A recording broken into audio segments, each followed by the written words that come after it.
اور منی عضو مخصوص سے لذت اور جوش کے ساتھ ٹپک کر خارج ہونے والا سفید مادہ ہوتا ہے جس سے انسان پیدا ہوتا ہے.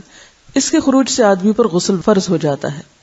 ودی وہ گاڑھا سفید پانی جو پیشاب سے قبل یا بعد خارج ہوتا ہے، اس کے نکلنے پر غسل کرنا ضروری نہیں.